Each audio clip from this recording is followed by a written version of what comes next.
지금부터요 주택임대차 보호법을 한번 보도록 그렇게 하겠습니다. 이 주택임대차 보호법은 우리 민법에서는 두 문제, 그 다음에 여러분이 중개사 법령이 있죠? 중개사 법령에서 한 문제나 또 두 문제가 나와요. 그래서 이 주택임대차 보호법에서는 적어도 몇 문제가 나오냐? 세 문제에서 네 문제가 나오고요. 그 다음에 또 한 가지 중요한 것은 뭐냐면 이 주택임대차 보호법을 모르면 부동산을 할 수가 없어요. 우리가 부동산 할 때 가장 기본적인 게 바로 주택임대차 보호법이요. 이 법의 내용을 모르고 부동산 하면은 부동산 사고가 날 수밖에 없는 것이에요.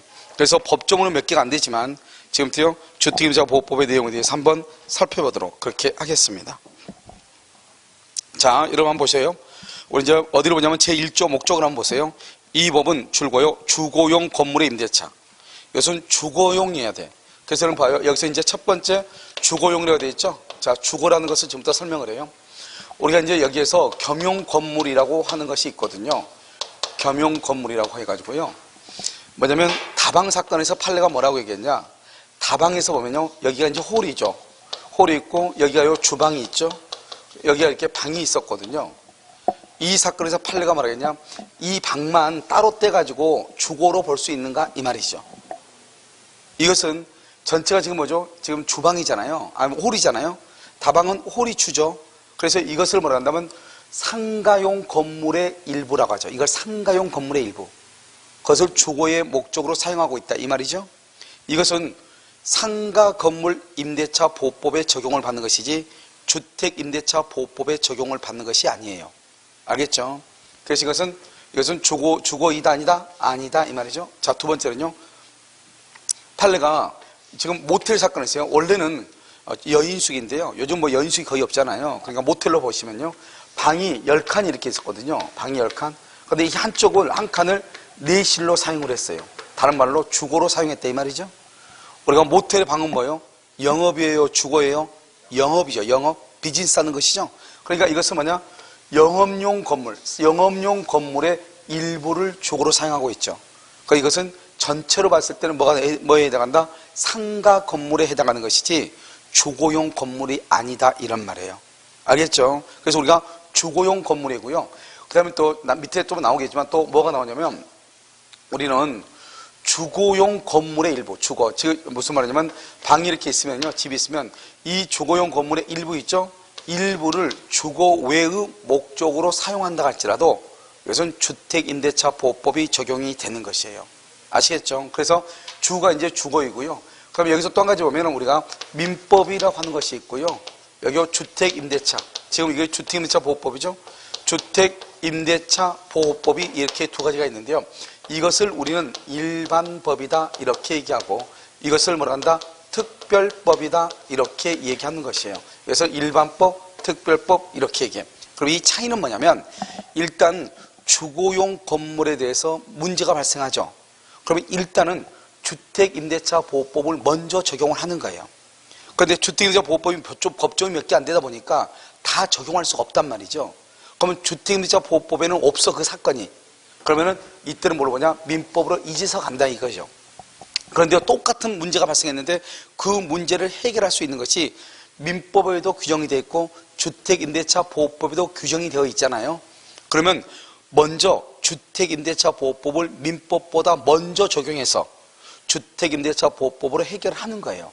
그것을 뭐라 한다? 이 주택임대차 보호법을 민법에 대한 특별법이다 이렇게 해가지고 우리는 이것을 뭐라고 표현하냐? 일반법보다 특별법이 우선한다 이렇게 표현을 해. 그러니까 아무튼 우리가 다른 건 필요 없고 주거에 대한 임대차, 주거용 임대차에 있어서는 주택임대차 보호법으로 해결할 수 있는가를 먼저 찾아봐. 그런데 주택임대차 보호법에 그 문제를 해결할 수 있는 규정이 없다 이 말이죠. 그러면 마지막으로 어디로 본다? 민법으로 보는 거예요. 그래서 민법을 일반법이다 이렇게 표현을 해요. 아시겠죠? 그래서 여기 보면 뭐라 나왔죠? 민법에 대한 특례 이렇게 돼 있죠? 민법에 대한 특례, 이 민법을 뭐라 한다? 일반법이다 이렇게 얘기하는 거예요. 아시겠죠?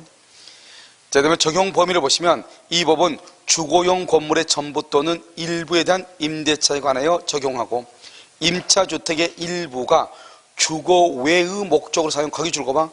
임차주택의 일부가 주거 외의 목적으로 사용하죠. 그러니까 주가 뭐라는 거예요? 주가 주거이고 알겠죠? 거기에 조금 한 켠을 해가지고 거기서 예를 들어서 인터넷 홈쇼핑 한다 이 말이죠. 간단히 얘기하면 방 한 칸에다가 그렇다면 우리 이것을 전체를 뭐로 보겠다? 주거로 보겠다 이 말이죠. 아시겠죠? 자, 그 다음에 3조 대항력이라고 되어 있죠. 자, 지금부터 이제요, 이 대항력이란 말은 아주 중요해요. 그래서 여러분 이것은 이제 이해를 정확하게 해야지 여러분들이 나중에 이제 주택임대차 보호법을 사용할 수 있는데요. 자, 여기 한번 보시죠. 자, 이제 우리가 대항요건이라고 하는 것이 있어요. 대항요건. 대항요건은 뭐냐면 건물의 인도 플러스 전입 신고를 하죠. 전입 신고를 하면 이길은 뭐죠? 그 다음 날이에요. 이길 오전 0시. 이길 오전 0시부터 뭐가 생기냐? 대항력이 생겨. 대항력. 그럼 여기서 이제 우리가 대항력이라고 하는 말을 이해를 해야지 이걸 이해가 될 거 아니에요. 우리가 이제 보면 채권이라고 하는 것은 뭐냐? 특정인과 특정인 두 사람 간의 문제를 채권이라고 얘기하는 거예요. 그럼 우리가 임대차는 채권이거든요. 채권은 특정한 사람과 특정한 사람 두 사람 간의 문제란 말이죠. 그래서 여기서 보면 이렇게 이제 이 갑이 있죠. 갑을 뭐라고 한다? 임대인이라고 얘기하고요. 여기 을이 있죠. 을을 뭐라고 한다? 임차인이다. 이렇게. 그래서 임차인이요. 임대인한테 보증금 1억 원에 월세 100만 원 이렇게 줬단 말이죠. 그럼 여기서 보증금이 1억이고 월세가 100만 원이잖아요. 그러면 이제 여기서 이제 어떻게 되는 거죠? 집주인이 갑자기 중간에 이렇게 병으로 바뀐 거예요. 병으로. 집주인 이걸 양수인이라고 얘기를 해요. 양수인. 언제 1월 1일부터요. 10월 1일까지 계약을 했는데요. 갑자기요. 5월 1일 날 건물주가 바뀐 거예요. 그러면 이 을이라고 하는 사람은 누구한테 보증금을 줬냐? 갑한테 보증금을 줬죠? 그럼 보증금을 누구한테 받아야 돼요? 10월 1일 날 갑한테 받아야 되잖아요.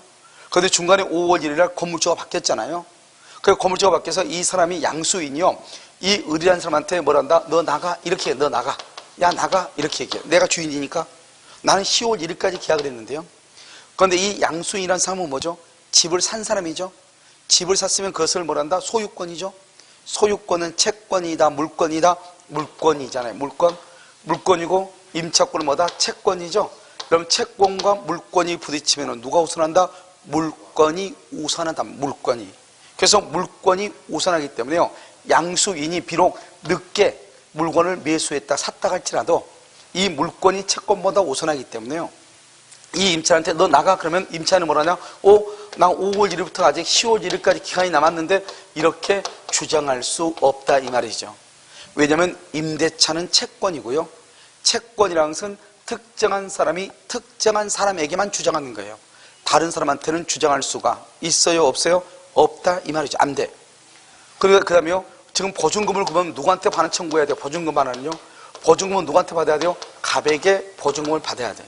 그래서 이 사람은요. 을은요. 5월 1일 날 졸지에 이사 가야 되는 거예요. 이것을 우리는 채권이라고 얘기해요. 이 채권은 을이 갑에게만 주장할 수 있고 갑하고의 계약을 병한테는 주장할 수가 있다 없다? 없다. 그래서 우리는 뭐란다? 채권은 원칙적으로 뭐가 없다? 대항력이 없다 이렇게 얘기해. 그럼 도대체 대항력이란 말이 무슨 말인가? 이게 이제 또 결정이 돼야 되잖아요. 그럼 대항력이란 것은 뭐냐면 이런 것이에요. 지금 이렇게 갑이 있잖아요. 갑이 있고 을이 있죠. 을이 갑하고요. 1월 1일부터 10월 1일까지 계약하고 보증금 1억 원에 월세 100만 원 주고 살고 있단 말이죠. 이 임차인은 뭐다? 이 물권이다 채권이다? 채권이죠. 채권은 대항력이 없어. 채권은 특정인이 특정인에게만 주장해. 을이 오직 갑에게만 주장해. 다른 사람한테는 주장할 수 없단 말이죠. 그런데 중간에요. 건물주가 바뀌어. 언제? 5월 1일 날. 병한테 이렇게 건물주가 바뀌죠. 이 병을 뭐란다? 건물에 뭐라 한다? 양수인이라고 얘기해. 양수인. 다른 말로 소유자다 이런 말이죠. 그래서요. 이 양수인이요. 여기 을 있죠? 이 을이란 사람한테 갑자기 5월 1일 집을 사가지고 너 나가 이렇게 얘기하죠. 나가. 그럼 어떡하죠? 나가야 된다고 그랬죠. 그런데 이 임차인이 전입신고를 했다. 전입신고. 또는요 등기를 했다 이 말이에요. 등기를 하게 되면은 등기한 날부터 대항력이 있어. 그래서 만약에 1월 1일 날 등기를 했다. 그러면 이 사람은 1월 1일부터 뭐가 있다? 대항력이 있어. 전입신고를 하게 되면 언제부터다? 그 다음날 이 길이죠. 그 다음날 0시부터 뭐가 있어? 대항력이 있어. 여기서 뭐가 생긴다? 대항력이 생긴다 이 말이죠. 그러면 이 대항력이란 말이 무슨 말인가? 지금부터 설명을 해요. 지금 이 병이요, 5월 1일 날 집에 싸가지고 을한테 너 나가 그러죠? 그러면 을은 어떻게 해요? 나가야 되겠죠, 원칙적으로는. 그런데 을이 지금 임차권, 임대차 등기를 했거나 또는요 전입신고를 했잖아요. 그럼 등기하면 그날부터, 전입신고는 그 다음날 몇 시부터? 0시부터. 을이 갑에게요 1월 1일부터 10월 1일까지 계약을 했잖아요. 이렇게 계약을 했는데 5월 1일 날 건물주가 바뀌었잖아요. 그러면 이 건물주한테 뭐라고 한다? 나가 그러면은 어떻게 하냐면, 내가 무슨 소리 하는 거야? 나 5월 1일부터 10월 1일까지 아직 계약 기간이 남아있으니까 나 10월 1일까지 살 거야, 이렇게 주장하는 거. 그걸 대항력이라고 그래요. 원래는 누구하고 계약을 했죠? 갑하고 계약했죠? 그러니까 10월 1일까지 산다고 하는 것을 누구한테만 주장을 해야 되죠? 갑한테만 주장을 해야 되죠? 그런데 그것은 대항력이 없을 때. 대항력은 뭐냐면, 대항력은 을이 갑에게, 특정인이 특정인에게 주장할 수 있는 것을 특정인에게 주장하지 않고 그것을 그대로 제3자한테 주장할 수 있느냐, 그걸 대항력이라고 그래요. 알겠죠? 그래서 어떻게 한다? 이 사람이요, 나는 5월 1일부터 10월 1일까지 살다가 나갈 거야, 이렇게. 그러면은 10월 1일이 되면 건물주가 누구예요? 갑이에요, 병이에요? 병이죠. 그러니까 당연히 건물주가 나한테 보증금을 반환해야 되겠죠. 그래서 보증금 반환은 누구한테 청구한다? 보증금은 병, 너가 나한테 보증금 줘야지, 이런 말이죠. 그래서 이걸 뭐란다? 이 양수인을 뭐라 한다? 이 을이 지금 대항력이 있죠? 대항력이 있을 때 이 양수인을 뭐라 한다? 양수인은 이 갑이라는 사람이 누구냐? 임대인이죠, 임대인. 그래서 이 양수인을 뭐라 한다? 임대인의 지위를 승계한다, 이렇게 얘기해. 임대인의 지위를 승계한다. 임대인의 지위를 그대로 끌어안는다, 이 말이죠. 이것을 임대인의 지위를 뭐란다? 승계한다, 이렇게 얘기를 해. 그러니까 어떻게 돼요? 승계한다 말의 뜻은 이 사람을 뽑아내고 이 집에 자기가 들어간다, 이 말이죠. 알겠죠? 그러니까 어떻게 돼요? 이 사람이 집을 샀어도 10월 1일까지는 이 집에 들어가서 잠을 잘 수 있어요, 없어요? 없죠? 없어. 이 사람 못 들어요. 왜? 을이 살고 있으니까. 10월 1일까지는. 알겠죠? 왜냐면 10월 1일까지 산다고 그랬죠? 그러면 10월 1일 끝나면 건물주가 병이죠?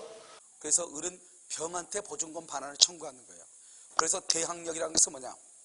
임차인이 임대인에게 주장할 수 있는 기간하고 보증금을 임대인에게 주장하지 않고 그것을 그대로, 동일하게 그대로 제3자 양수인에게 주장하는 것을 뭐라 한다? 대항력이다, 이렇게 얘기해요. 그래서 우리가 물권은 언제나 대항력이 있어요, 물권은. 그런데 채권은 특정한 사람과 특정한 사람 두 사람 간의 문제잖아요. 그러니까 채권은 대항력이 있을 수 있어, 없어? 없어. 원래 채권은 특정한 사람한테만 주장해. 다른 사람한테는 주장할 수 없다, 이 말이죠. 알겠죠? 그것을 뭐라 한다? 대항력이 있다, 없다? 없다. 하지만 임차인이 뭘 하거나 전입 신고를 하거나 뭘 하거나 등기를 하게 되면 뭐가 생겨? 대항력이 생긴다. 아주 좋은 거죠? 대항력이 생긴다. 알겠죠? 이 대항력이 있으면 을이 갑에게 주장할 수 있는 것을 그대로 누구한테 주장한다? 병에게 주장할 수 있고, 따라서 병이 모든 책임을 끌어안는 거죠. 그 책임을 끌어안는 것을 말한다? 임대인의 지위를 승계한다, 이렇게 얘기를 해. 아시겠죠? 이것을 우리는 뭐란다? 대항력이라고 얘기하는 거예요. 자, 한번 볼까요, 거기요? 자, 3조 제1항 봐봐. 임대차는 등기가 없는 경우에도, 등기 줄고, 등기 거기다 써. 접수 시부터 등기를 하게 되면 등기를 접수할 때 접수 시부터 대항력 발생, 이렇게 접수할 때부터 대항력이 발생하는 거예요. 그래서 임대차는 등기가 없는 경우에도 임차인이 그 다음에 줄고 주택의 인도, 그 다음에 플러스요 주민등록 밑에다 써. 그것을 뭐란다? 전입신고라고 얘기해. 주택의 인도와 전입신고를 하면은 언제부터? 줄고 그 다음날을 뭐란다? 이길이라고 그래. 이길 그 다음날, 이길 다음 날부터라고 했죠. 다음 날부터니까 부터가 뭐냐? 오전 0시를 얘기해. 오전 0시. 그러니까 봐요. 오늘 2월 2일 날 전입신고를 하죠. 그러면 2월 3일 0시부터, 이길 0시부터, 알았죠? 그 다음날 0시부터 제3자에 대하여 효력 줄고, 앞으로 이제 여러분요 제3자에 대하여 효력, 이 말이 자주 나올 거예요. 이것을 뭐라고 한다? 대항력이라고 얘기해요. 그래서 앞으로 이제 모든 법조문으로 보면 무슨 말이 나오냐? 등기라면 제3자에 대하여 효력이 생긴다, 이런 말이 자주 나온단 말이죠. 이 제3자에 대하여 효력이 생긴다는 말을 대항력이라고 얘기를 하는 거예요. 아시겠죠? 이 경우 전입신고 줄고, 전입신고를 뭐로 본다? 주민등록으로 봐. 자, 지금부터 설명을 해요. 자, 여러분요 여기 봐. 우리 이제 여기에서 중요한 것은 대항력이란 말을 이해하는 것이 중요하다고 그랬죠. 대항력은 뭐다? 갑이 을에게 주장할 수 있는 것을 을에게 주장하지 않고 누구한테 주장한다? 제3자한테 주장한다. 우리 집에서 한번 볼까요? 집에서 보면 어떻게 돼요? 아이가요 아빠하고 약속했죠? 아빠가 이거 꼭 사줄게. 그것을 뭐란다? 안 사주죠? 그러니까 아빠가 또 뭐죠? 이 아이가 또요 아빠가 안 사준다, 엄마한테 얘기하죠? 엄마한테 사달라고? 그럼 엄마가 뭐라고 그래? 너 아빠하고 계약했잖아, 아빠하고 약속했잖아, 이렇게 얘기하죠? 나한테는 묻지 말라, 이 말이죠. 그건 뭐가 없다? 대항력이 없다, 이 말이잖아요. 지금 이해됐죠? 근데요 엄마가 아빠가 있을 때 엄마가요 그 옆에서 다 들었어. 아빠가 해준다잖아, 이렇게요. 근데 이 아이가요 아빠한테 해달라고 해서 안 해주죠? 그러면 뭐라고 하죠? 아이가 엄마도 그때 있었으니까 엄마가 책임져, 이렇게 얘기하죠? 그럼 엄마가 어떻게 해야 돼요? 할 수 없이 책임을 지죠? 그걸 뭐란다? 아빠하고 약속을 누구한테도 주장한다? 엄마한테 주장한다. 그걸 뭐가 있다? 대항력이 있다, 이 말이죠. 항상 대항력은 을이 갑에게 주장할 수 있는 것을 갑에게 주장할 수 있죠. 그런데 갑에게 주장하지 않고 그것을 그대로 다른 제3자한테 주장하는 것을 대항력이다, 이렇게 얘기한단 말이죠. 됐죠? 그럼 여기서 이제 중요한 것은 인도는 이상하면 되는 거죠. 인도는 그래 아무 문제가 없죠. 여기 전입신고죠. 전입신고는 뭐다? 주민등록이다, 이렇게 얘기해. 주민등록. 그래서 주민등록이 될 때는 전입신고다, 이렇게 얘기한단 말이죠. 여기서 이제 간단히 얘기하면 우리가요 몇 가지만 얘기해. 다가구가 있어. 다가구를 단독주택이라고 하고요, 다세대를요 공동주택이다, 이렇게 얘기해요. 다세대는 뭐가 있죠? 연립이라든가 이런 것이 많은 빌라 있죠?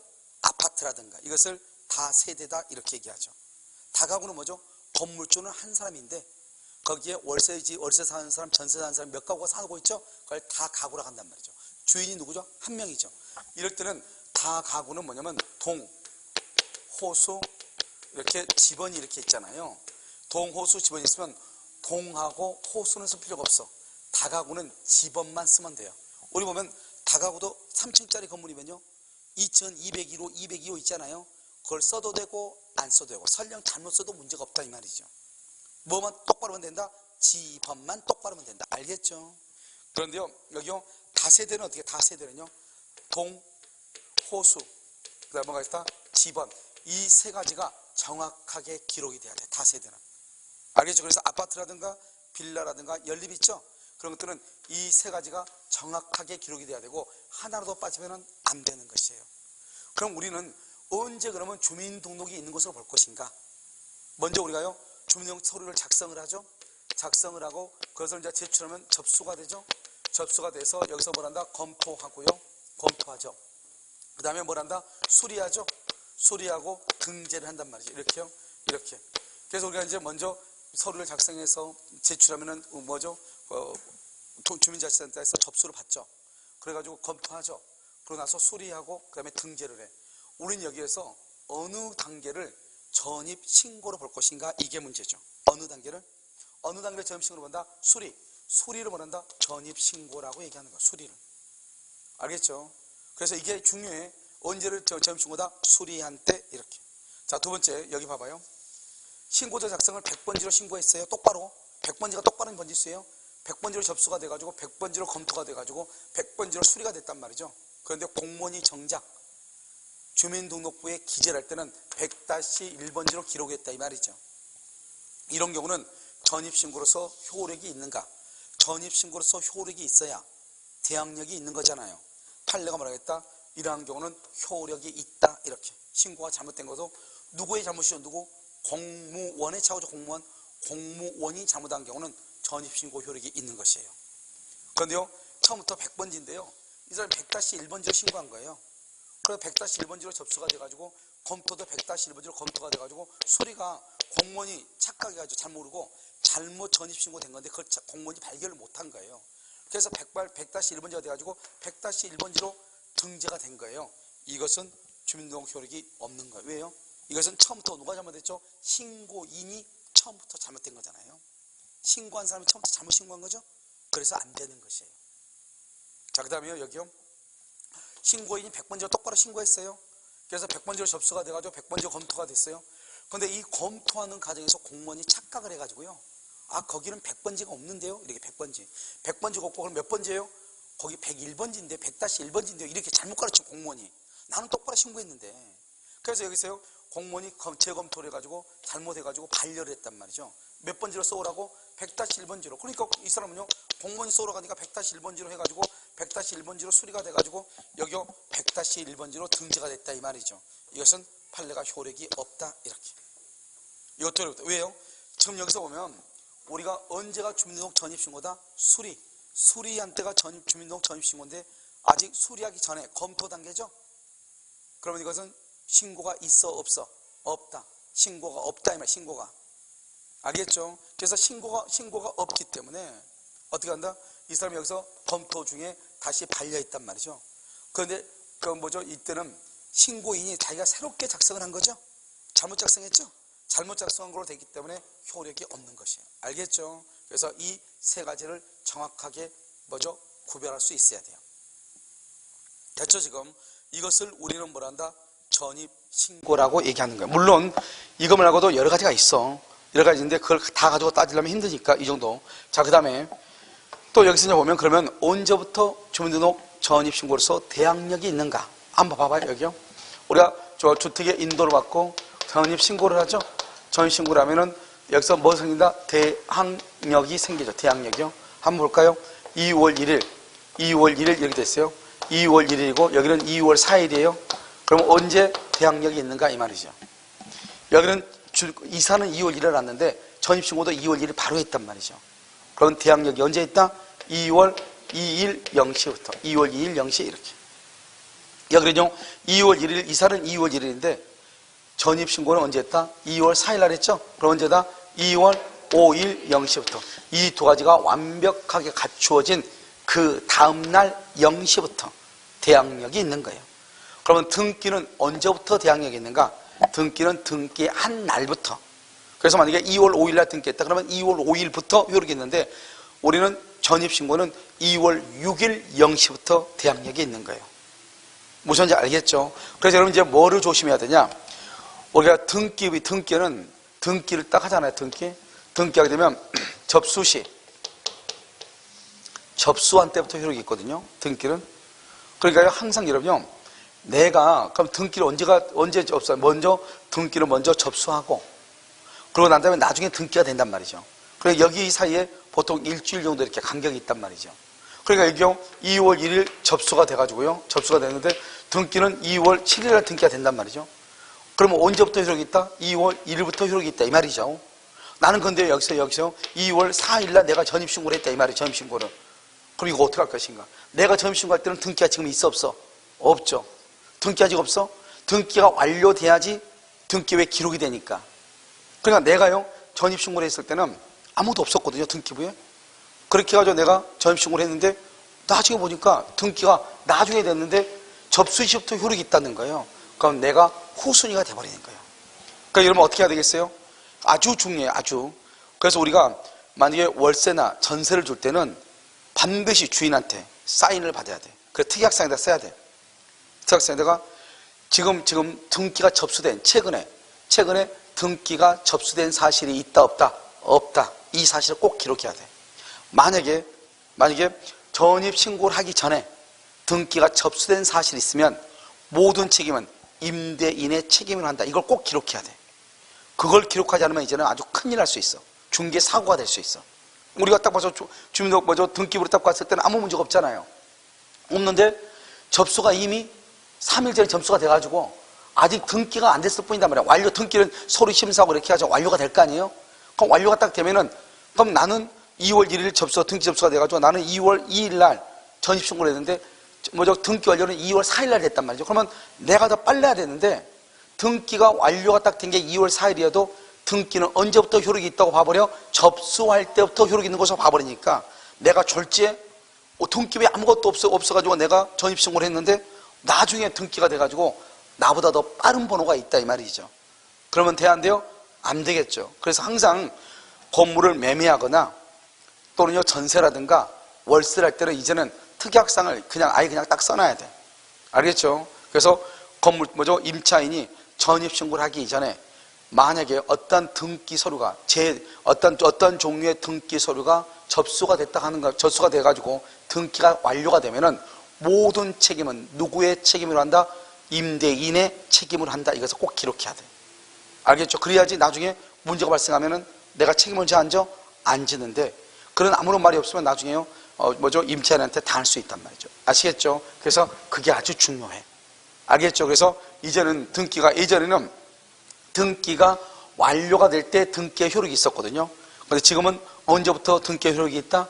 접수할 때부터. 이것 때문에 아주 큰 문제란 말이죠. 그러니까 등기가 완료가 돼야지 접수가 언제 돼 있는지 알 건데 등기가 아직 완료가 안 됐으니까 등기부에 아직 기록이 안 돼 있잖아요. 그러니까 알 수가 있어요, 없어요? 없잖아요. 이것을 꼭 이렇게 기억을 해야 된다고. 무슨 말인지 아시겠죠? 그래서 지금은 문제가 되는 것이다. 이렇게. 자, 그 다음에 제 2항을 보세요. 우리 봐봐. 여기 봐봐. 지금 여기에서 뭐를 하도록 돼 있죠? 전입신고를 하도록 돼 있죠. 전입신고? 그런데 여러분 전입신고를 하도록 돼 있는데 문제가 뭐예요? 법인 회사죠? 회사는 주민등록번호가 있어 없어? 회사는 주민등록번호가 있어 없어? 없죠? 없으니까 법인은 주택임대차 보호법이 적용된다 안 된다? 안 되는 거예요. 안 돼. 알겠죠? 그러니까 회사가요 직원들의 기숙사로 사용하기 위해서 회사가 집을 빌리죠. 회사 이름으로 법인의 이름으로 집을 빌리잖아요. 그래서 빌려가지고 했는데 나중에 그 집이 경매가 된다 이 말이죠. 그러면 이 회사는 법상 보호를 못 받아요. 그러니까 문제가 있어 없어? 있죠. 그래서 이제 뭐가 있냐? 예외가 있어. 첫 번째 뭐가 있냐? 중소기업이요. 중소기업 기본법에 나와 있는 중소기업의 경우 알겠죠? 그 중소기업이라고 해당하는 법인이 건물을 빌리고 그래가지고 자기 회사에 직원 있죠? 직원을 기숙사로 사용하기 위해서 거기에 이제 집어넣을 거 아니에요? 그러면 그 직원이 뭘 한다? 전입 신고를 할 거 아니에요? 그러면 그 직원의 전입 신고를 회사, 법인의 전입 신고로 봐주는 거예요. 그래서 중소기업의 경우는 보호를 하죠. 그다음에 또 한 가지 뭐냐? LH공사. 그러면 LH공사 있죠? 여러분 LH공사 여러분요 잘 봐. LH공사 가서 보면 만약에 무주택 서민 같은 경우는 LH공사를 잘 볼 필요가 있어요. 특히 모자 가정이라든가 또는요 예를 들어서 하위 계층 있죠? 최하위 계층 생활 보호하는 그런 분들 있죠? 기초생활수급자 이런 분들이라든가 또는요 혼자 사는 사람들 독신을 살고 있는 사람들 이런 사람들은 약간 이제 순서가 있어요. 그 순서에 의해서 임대 아파트라든가 또는 LH공사에서 임대 건물 같은 거 빌려 같은 것을 이렇게 사요. 아니 산 게 아니라 빌려요. 그래서 몇 년 빌리냐? 보통 7년 8년 이렇게 빌린단 말이죠. 그래가지고 LH공사에서 올 수리를 해요. 그래서 내가 LH공사에서 빌릴 때는 8천에 전세를 빌린단 말이죠. 알겠죠? 그런데 실제로 이제 무주택 서민한테 줄 때는 어떻게 주냐? 1,500에 20만 원 이렇게 준단 말이죠. 그럼 무주택 서민은 우리가 주거의 어떤 그 혜택을 못 받을 수 있잖아요. 복지를요. 그런데 그렇게 해서 이제 임대를 주는 거죠. 그래서 여러분 보면은 모자가정이라든가 기초생활수급자라든가 이런 사람들은 여러분요 그럼 또 부모를 모시고 몇 세 이상 부모 있죠? 같이 살거나 이런 분들은 우선순위로 해서 주는 것이죠. 그랬을 때 이 LH공사는 법인이잖아요. 그런데 LH공사에서 방을 빌리고 거기서 LH공사에서 선정한 사람 있죠? 그 사람이 거기 가서 전입신고를 하게 되면 그 전입신고를 누구의 전입신고로 봐준다? LH공사 전입신고로 봐준다 이런 말이죠. 알겠죠? 그 다음에 주택사업을 목적으로 설립된 지방공사. 우리나라에서 지방공사 서울지방공사 있죠? 서울지방공사는 뭘 한다? SH공사라고 그래요. 서울지방공사. 알겠죠? 그런 지방공사에서 뭐냐면 다른 또 무주택 서민들은요 선발을 해서 그 사람을요 거기에 집어넣고 전입신고를 하면은 그 전입신고를 지방공사의 전입신고를 봐준다. 원래 법인은 적용이 된다 안 된다? 안 되지만 중소기업하고 LH공사하고 지방공사 이 세 가지는 적용될 수가 있다 이런 말이죠. 아시겠죠? 그게 어디에 나오냐? 제2번 봐봐. 주택도시 2항 이런 봐봐. 법조문 봐봐. 법조문을 읽을 때 여기 제3조라고 되어 있죠? 제3조. 그럼 제3조 제목이 뭐라고 되어 있어? 제목이 대항력이라고 되어 있죠? 대항력이라고 되어 있죠? 1하고 동그라미 되어 있죠? 이것을 어떻게 읽는다? 항, 제1항 이렇게 제1항. 알죠? 1 동그라미는 항으로 읽어. 이건 제목이고 아시겠죠? 자, 3조 제2항을 봐봐. 2항. 2항은 이 동그라미를 봐야 되겠죠? 주택 도시기금을 재원으로 하여 저소득층 무주택자에게 주거생활 안정을 목적으로 전세 임대주택을 지원하는 법인이 주택을 임차한 후 지방자치단체장 또는 그 법인이 선정한 입주자가 그 주택을 인도받고 주민등록을 맞추죠? 그러면 줄거봐. 제1항을 준용한다 이렇게 돼 있죠? 제1항, 제1항은 뭐냐? 그 3조 제1항을 얘기하죠? 3조 제1항에 보면 뭐라고 나와 있죠? 두 번째 쪽 끝에 봐봐. 두 번째 쪽 끝에 뭐라고 돼 있죠? 주민등록을 마칠 때는 그 다음 날부터 제3자에 대하여 효력이 생긴다 이렇게 돼 있죠? 봐봐. 주민등록을 마칠 여기서 주민등록을 마칠 때는 그 다음 날부터 제3자에 대하여 효력이 생긴다 이렇게 돼 있죠? 이것을 여기다 그대로 또 써줘야 되거든요. 원칙적으로 어떻게 하냐? 주민등록을 마쳤을 때는 그 다음 날부터 제3자에 대하여 효력이 생긴다 이걸 써줘야 돼. 그럼 봐봐. 이 말이 이미 위에 있는데 그걸 다시 쓰면 얼마나 양이 많아지겠어 법조문이. 그래서 이 말을 그대로 쓰지 않고 이 말을 갖다 써라 이 말이죠. 그것을 뭐라 한다? 준용이다 이런 말을 쓰는 거. 준용한다. 알겠죠? 그래서 여기서 준용이란 말은 제1항을 준용하라 이 말이죠. 이 제1항을 준용한다는 말이 바로 뭐냐면 그 다음 날부터 제3자에 대하여 효력이 생긴다 이 말이죠. 똑같은 말을 반복적으로 쓰는 걸 싫어요 법은. 그러니까 가서 제1항 봐봐 이렇게. 그럼 우리가요, 그래서 이런 법조문 읽기가 상당히 어렵죠. 도대체 아무것도 모르는 사람은 준용이란 말이 무슨 말인지 모르면은요 어떻게 읽어요? 뭐 제1항을 준용한다는데 무슨 말이지? 이렇게 넘어가야 되죠. 그래서 동일한 말이 나오죠. 그것을 동일한 것을 반복적으로 사용하지 않고 그 말을 갖다 쓰면 돼요. 이 말이 준용이래요. 그래서 법을 만들 때 어떻게 해요? 동일한 말인데 계속 써봐. 그러면 법이요 슬림화 되겠어요? 아니면 두터워지겠어요? 두터워지겠죠? 그것을 법을 만들 때 법을 만드는 테크닉, 기술이에요. 알죠? 법을 얇게 만들기 위해서. 알겠죠? 그것을 준용이다. 이 경우 대항력이 인정되는 법인은 뭐로 정한다? 대통령령이라고 되어 있어요. 봐봐. 우리가 여기 봐봐. 우리가 이제 보면 법에는 맨 위가 뭐가 있죠? 헌법이 있어. 헌법 있고 그 다음에 뭐가 있어요? 법률이 있어. 법률. 여기 뭐가 있어? 명령이 있어. 명령이 있고 규칙이 있고 이렇게 있잖아요. 그럼 여기 이 명령이 보면 대통령령이 있어. 대통령령이 있고 국무총리 있죠? 그걸 총리령이라고 하고 국토교통부 장관이죠? 그럼 국토교통부조부 그걸 부령이라고 그래. 알겠죠? 보통 우리는 대통령령에 의한다. 대통령령. 그러면 그 대통령령이 뭐냐? 바로 여러분요 한번 봐봐요. 어디 뭐냐? 주택임대차 보호법 시행령을 한번 봐봐. 뒤에 보면 주택임대차 보호법 시행령이라고 되어 있죠? 돼 있어 안 돼 있어? 돼 있죠. 거기 보면 뭐라고 돼 있어? 앞에 봐봐. 가운데 시행 2018년 9월 18일 그래서 뭐라 나왔죠? 대통령령 이렇게 돼 있어요. 그것을 뭐란다? 이것을 시행령. 앞으로 이제 그러면요 시행령이란 말을 자주 쓸 거예요. 알겠죠? 그 시행령이 대부분이다 뭐다? 거의 대부분이 우리는 대통령령이에요. 대통령령. 알겠죠? 법적으로 볼 때 이렇게 좀 힘들어. 그런데 여기 한번 볼까요? 대통령령이에요. 제2조 한번 봐봐.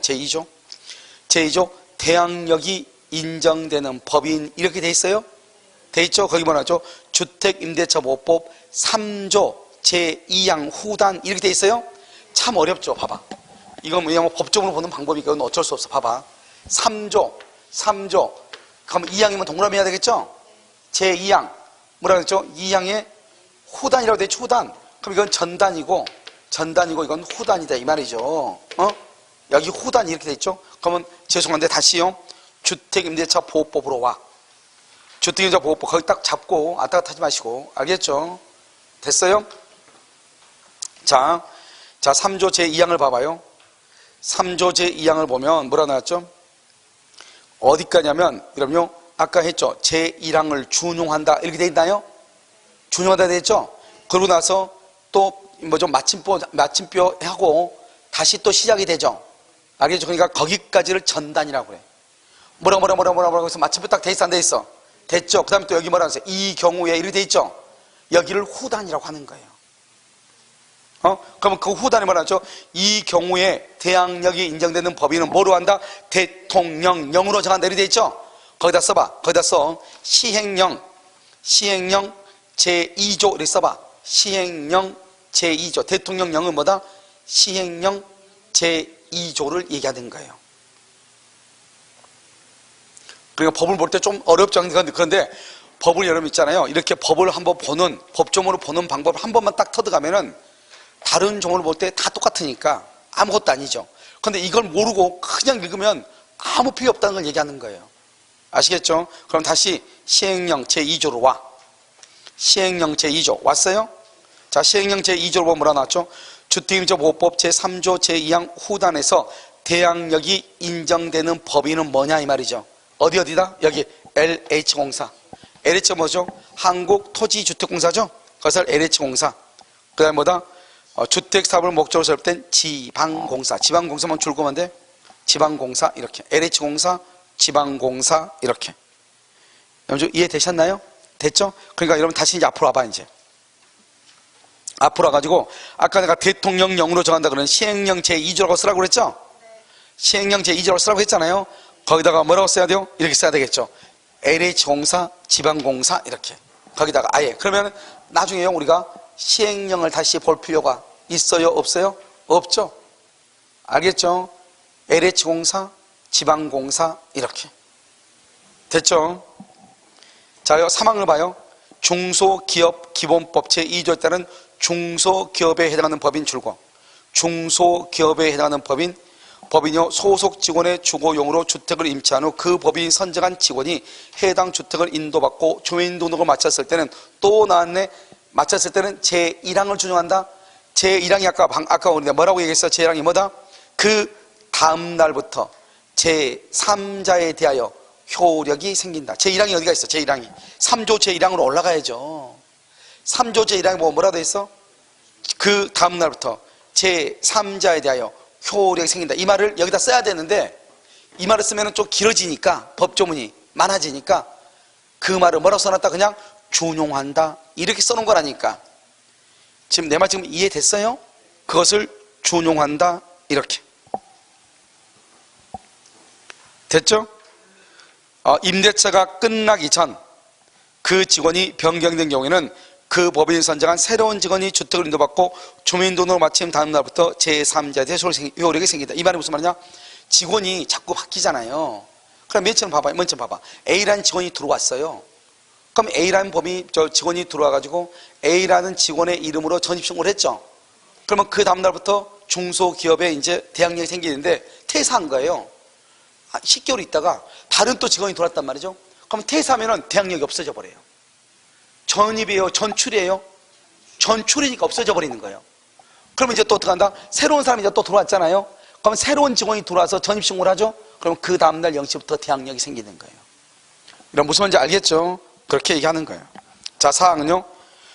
임차주택의 양수인은 봐봐요. 그 밖에 임대할 권리를 승계한 자를 포함한다. 그 다음에 임차주택의 양수인은 아까 뭐랬죠? 임대인의 지위를 뭐란다? 승계한다.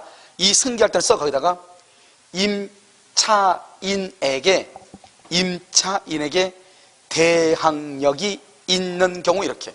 그래서 임차인에게 대항력이 있는 경우. 임차인한테 대항력이 있을 때 승계가 되는 거지. 대항력이 없으면 승계가 된다 안 된다? 안 돼. 알겠죠? 안 된다 이 말이죠. 그럼 기억나요? 여기 봐봐. 집에 가서 주택임대차 보호법은요 수십 번 들어야 돼요. 알겠죠? 이걸 못하면 부동산을 못한다니까요. 알겠죠? 그냥 끝내 계속 뭐합니다? 남의 심부름만 해야 돼. 여러분들이 만약에 이 강의를 딱 듣고 실무에 딱 나가가지고 유일하게요 내가 더 잘난 것을 자랑할 수 있는 것이 주택임대차 보호법이에요. 왜? 이미 부동산 하신 분들은 다 까먹었어. 알겠죠? 뭘 알아 몰라. 그냥 감으로 하는 거야. 그냥 감으로. 항상 있었던 일로. 알겠죠? 그런데 내가 가서 직접 이것을 하나하나 딱 얘기하면서 이거 전문적인 용어로 딱 썼을 때 상대방이 무시는 못하죠. 아시겠죠? 이거 보시면 제4항 여기 봐봐. 여러분 갑이 있죠. 여기 우리 임차인이죠. 원래 임차인은 대항력이 있다겠어요? 없다겠어요? 없다겠죠. 대항력이 없죠. 그럼 대항력이 없다 해봐. 대항력이 없다. 그런데 건물주가 바뀌었다. 병한테 바뀌었다. 이걸 양수인이죠. 그럼 이 양수인은 임차인을 책임진다 안 진다? 안 지죠. 그러니까 양수인은 임대인의 지위를 승계한단 말은 내가 임차인 보증금 대신 내줘야 된다 이 말인데, 승계한다 안 한다? 안 하죠. 그런데 만약에 이 사람이 전입신고를 했어. 전입신고 또는 등기를 했어. 그럼 뭐가 생겨? 오케이. 임차인이 대항력이 있죠. 임차인이 대항력이 있어. 근데 중간에 건물주가 바뀌었어. 임차인은 고민할 필요가 없죠. 건물주가 바뀌어도 누가 책임져? 병이 다 책임지는 거예요. 그걸 뭐라고 한다? 임대인의 지위를, 즉 갑의 지위를 양수인이 뭐 한다? 승계한다. 이렇게 얘기해. 그렇게 승계하려면 반드시 임차인은 뭐가 있어야 돼? 대항력이 있어야 돼. 그래서 이 대항력이 너무너무 중요하다 이 말이죠. 그러니까 이런 봐요. 건물주한테 뭐를 해달라고 하냐? 등기를 해달라고 해봐. 건물주가 해주겠어 안 해주겠어? 안 해주죠. 그런데 건물주한테 아쉬운 소리 할 필요 없이 뭐만 하면 돼? 전입 신고 딱 하면 되는 거잖아요. 그러면 등기하고 똑같은 효력이 있다 이 말이죠. 얼마나 좋은 제도예요. 무슨 말인지 아시겠죠? 자, 그 다음에 그래서 사항은 이러면 1항하고 사항은 거기다가요 조그맣게 별 하나씩 해놔. 잘 나오니까 시험에. 알겠죠? 자, 그 다음에 당은 놔두고 제3조 2 보증금의 회수라고 되어 있어요. 여러분 봐봐. 3조 2 보증금 회수라고 되어 있죠? 이것도 아주 중요해. 봐봐. 여기 보라고. 여러분 지금 법정을 보는 게 중요한 것이 아니고, 이건 뭐냐면 내가 살고 있는 사이에 건물이 경매가 된 거예요. 건물이 경매가 됐어. 그럼 나 돈 받을 수 있어 없어? 이게 문제죠. 돈을 받을 수 있는지 없는지. 이걸 하려면 어떻게 해야 된다? 자, 이게 뭐냐면 이건 대항요건이죠. 이건 이제 경매가 되면은 매각대금이죠. 경매대금. 매각대금에서 뭐가 있냐? 우선변제권이라고 하는 것이 있고, 여기요 최우선변제권이라고 하는 것이 있어. 우선변제권과 우선하고 최우선은 전혀 다른 말이에요. 알겠죠? 자, 우선변제권은 뭐냐? 먼저 대항요건이 있어야 돼. 대항요건. 그럼 대항요건에서 가장 중요한 것은 뭐냐? 전입신고예요. 알겠죠? 그러니까 우리가 그냥 흔히 말할 때 전입신고 그러면 대항요건 이렇게 얘기해. 알겠죠? 대항요건을 갖추고 뭐를 해야 돼? 혹시 들어봤어요? 확정일자. 들어봤어 안 들어봤어? 아, 들어봤어요? 그러면 여러분은요 이미요 다 끝난 것이에요. 알겠죠? 최우선 변제권은 대항요건이요. 대항요건이 뭐라고? 전입신고. 전입신고. 그 다음에 뭐가 있다? 확정일자. 그 다음에 뭐다? 이것은 소액임차인이에요. 소액임차인이에요. 좀 이따 설명을 해요. 소액은 좀 이따 설명. 확정일자는 여기는 필요가 없어요. 알겠죠? 이게 시험에 또 잘 나온다고. 자, 그 다음에 이런 봐봐. 이게 대항력이죠. 대항력도 반드시 뭐가 있어야 돼? 대항요건. 이 두 가지를 합해서 대항요건이라고 그래. 이걸 합해서 이걸 대항요건이라고 그래. 대항요건을 갖추면 그 다음날 0시부터 대항력이 있죠. 대항요건이 뭐라고 했죠? 내가 전입 신고죠. 여기도 봐봐. 우선변제도 대항요건을 먼저 전입 신고하고 확정일자가 있어야 되죠. 여기 최우선 변제도 전입 신고하고 확정일자는 없어도 소액 임차인이 돼야 돼.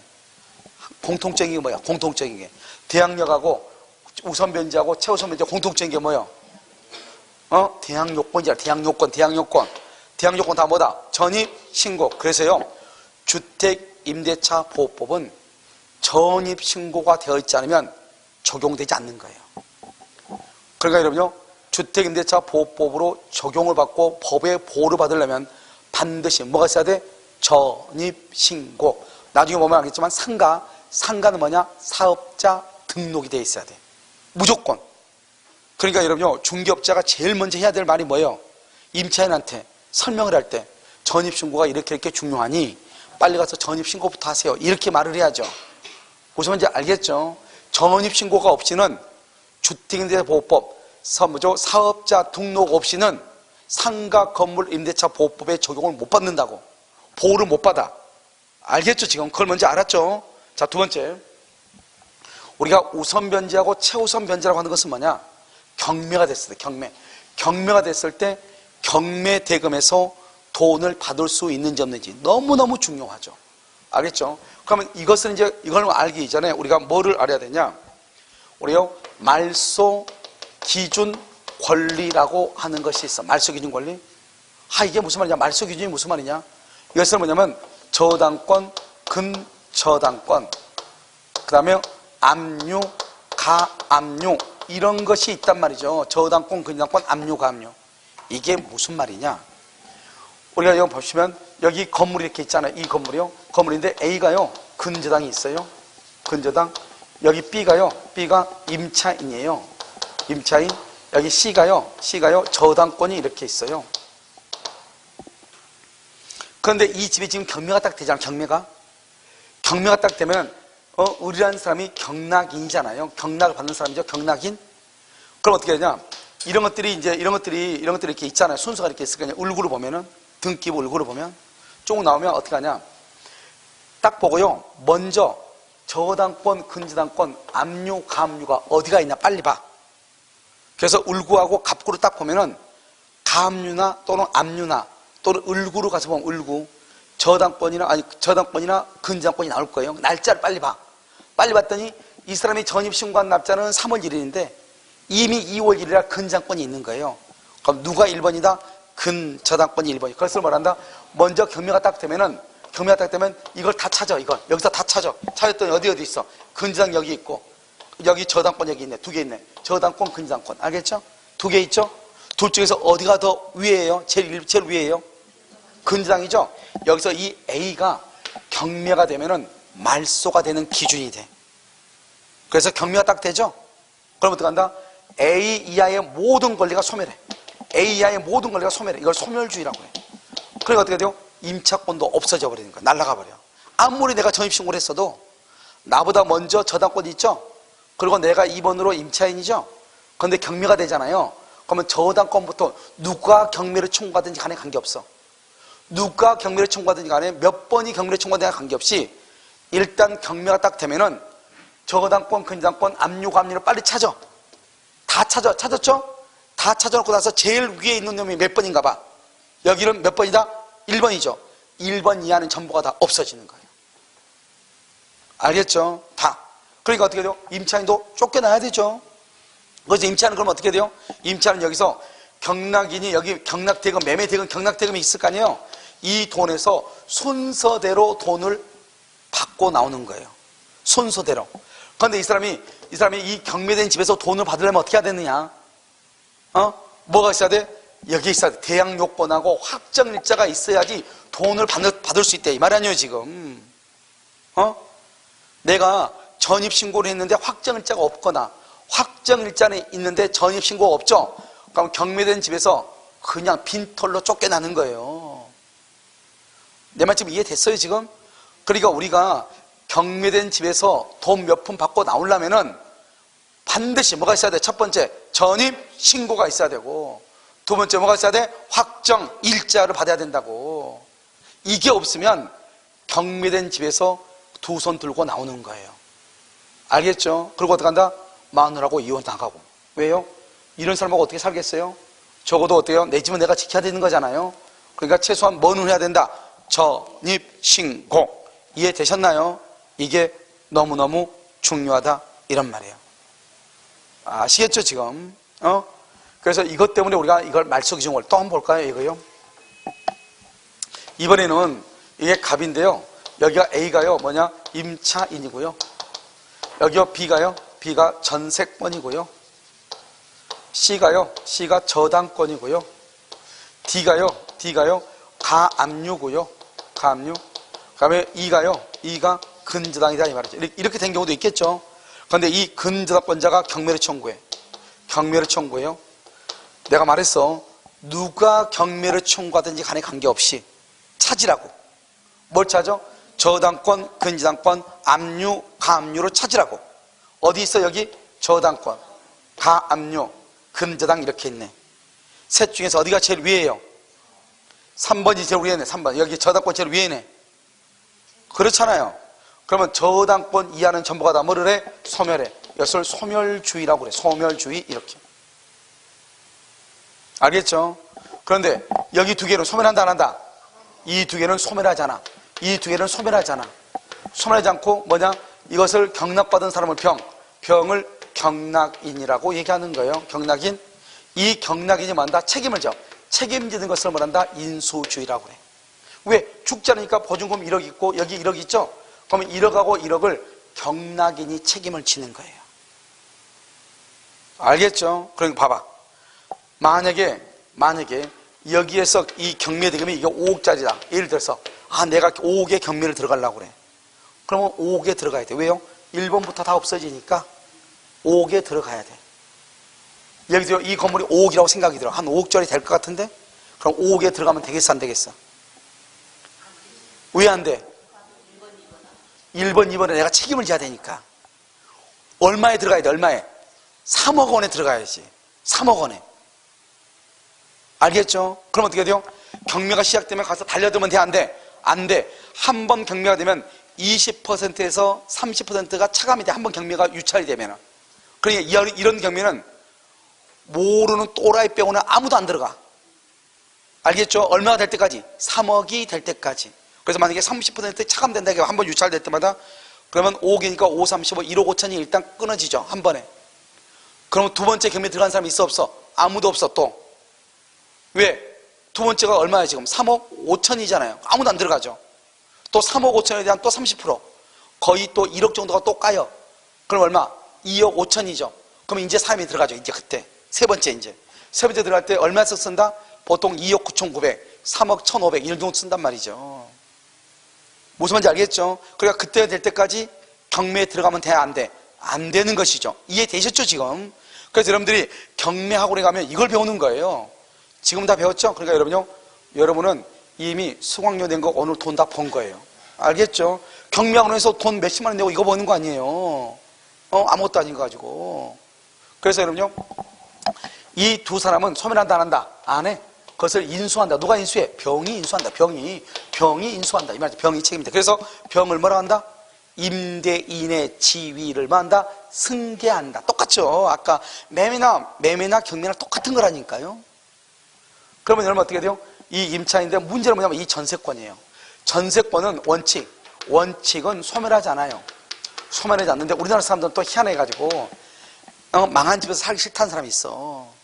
망한 집에서 꽃 피우면 되지. 알겠죠? 이 사람이 뭐란다? 배당 요구를 해. 배당 요구. 배당 요구 뭐죠? 나 그냥 돈 받고 나갈래요. 나 원래 더 살 수 있는데 나 그냥 돈 받고 나갈래요. 이렇게 전세권자가 배당 요구하죠? 그러면 이 전세권은 소멸하는 거예요. 그때서 소멸해. 그러면 자기가 1번이죠? 1번으로 돈 받고 그 다음에 2번, 3번, 4번 이런 식으로 돈을 받는 거예요. 내 말 지금 이해되셨나요? 알죠? 이것을 이제 말소기준 권리. 이걸 먼저 이해를 해야 지금부터 이 말이 이해가 된다 이 말이죠. 그러니까 우리가 주택임대차 보호법은 종합적인 학문이에요. 법조는 몇 개 안 되는데. 그래서 이러면 어떻게 한다? 우선 변제가 뭐죠? 지금 경매 대금에서 내가 1번일 때는 문제가 안 되는데 2번일 때 어떻게 돼? 소멸하죠? 그냥 소멸하면 돼? 안 돼? 안 되죠. 뭘 받고 소멸해야 돼? 돈 받고 소멸해야죠. 그때 이제 내가 내 돈 좀 주세요. 이렇게. 알겠죠? 그렇게 하려면 뭐가 있어야 돼? 우선 변제권, 전입신고와 뭐가 있어야 돼? 확정일자가 있어야 돼. 자, 그런데 우선에서 변제하는데 하나는 우선이고 하나는 최우선이죠. 이걸 구별할 수 있어야 돼. 우선은 뭐고 최우선은 뭔가. 자, 먼저 지금부터 잠깐 설명을 해. 지하철이 쭉 이렇게 지하철이 내 앞에 멎었는데요. 자리가 하나 비어 있어요. 지금요, 우리가 지금 한꺼번에 다 지금 들어갔어. 이쪽, 저쪽에서. 자리는 딱 하나야. 누가 자리를 앉을 수 있어? 제일 빨리 간 사람. 누구보다 빨리? 나 뒤에 있는 사람보다 더 먼저. 그걸 우선이라고 그래. 내 뒷사람보다 더 먼저. 내 앞사람보다 먼저 갈 수는 없죠. 그러니까 못 가는 사람 어떻게 한다? 가방 던지고 그러죠. 알겠죠? 그러다가요, 앉아있는 옆자리에 앉아있는 사람 맞고 싸우고, 그래서 우리 말한다? 우선이라고 하는 말의 뜻을 이해를 하라고. 별거 아닌 것 같아도 너무너무 중요하니까. 뒷사람보다 우선하는 거예요. 그걸 우선이라고 그래. 앞사람보다 우선할 수 있나요? 내가 3번이야. 3번인데 1번보다 우선할 수 있나요? 3번은 누구보다 우선한다? 4번보다 먼저잖아. 4번보다. 내가 뒷사람보다 먼저잖아요. 그런데요, 우리는요, 채권은 원래 대항력이 있어요? 없어요? 없죠. 그러니까 채권은 앞이고 뭐가 안 따져. 왜? 무조건 대항력이 있으면 채권보다 우선하니까. 무슨 말인지 알겠죠? 자, 두 번째요. 최우선은 뭐냐? 최우선 여러분 보면요. 임산부라든가 노약자 자석이 있죠. 우리나라 사람들 참 착하죠. 착해. 그렇게 자리가 없이 막 흔들리는데 노약자 자석인데 누가 앉아 안 앉아? 안 앉아.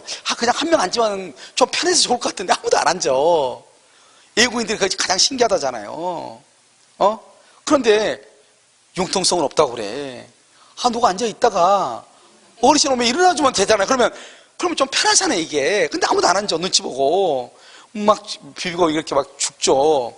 이게 뭐냐? 근데 맨 늦게 타신 할머니가, 다른 사람 다 지금 막 힘들게 서 있는데 할머니가 뭐라고요? 비켜라. 그럼 어떻게 돼요? 다 비키죠. 제일 늦게 탄 사람이 제일 먼저 앉죠. 그걸 최우선이라고 그래. 그러니까 최우선은 내 앞에 이미 사람들이 서 있어, 안 서 있어? 서 있죠.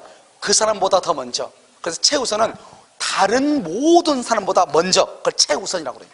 그러니까 제일 먼저 그 사람부터 보여주는 거예요. 이것저것 필요 없어. 저거 담고 그거 담고 필요 없어. 제일 먼저 그 사람을 일단 보여줘. 그걸 뭐라 한다? 최우선. 그 다음에 뭐다? 그 다음 사람보다 먼저 보호해. 순서대로. 그걸 뭐라 한다? 우선 변제. 이해됐나요? 그래서 잠깐 쉬었다가 이제 우리가 이걸 가지고 또 설명을 해야 돼. 그러면 이제 우선 변제하고 차우선 변제가 이해가 되잖아요. 그러면 이제 주택임대차 보호법이 주택임대차 보호법이 이렇게 돼 있구나. 그 다음에 주택임대차 보호법의 구조하고 상가 건물 임대차 보호법의 구조가 거의 똑같아. 그래서 공부할 필요가 없어. 거의 몇 가지만 딱 보면 돼. 무슨 말인지 알겠죠? 그러니까 이 주택임대차 보호법이 너무너무 복잡해. 복잡한데 일단 우리가 법조문을 보는 방법하고 주택임대차 보호법이 어떻게 해서 이렇게 구성되어 있는지를 알면은 그다음부터는 너무너무 쉬워. 그래서 나중에 여러분요, 중개사법에서 중개사법 선생님이 주택임대차 보호법도 강의할 거예요. 항상 강의를 해. 그럼 그때 같은 데는 어때요? 팔짱 끼면서 이렇게 들으면 되죠. 무슨 말인지 아시겠죠? 그래서 잠깐 쉬었다가 다시 하도록 그렇게 하겠습니다.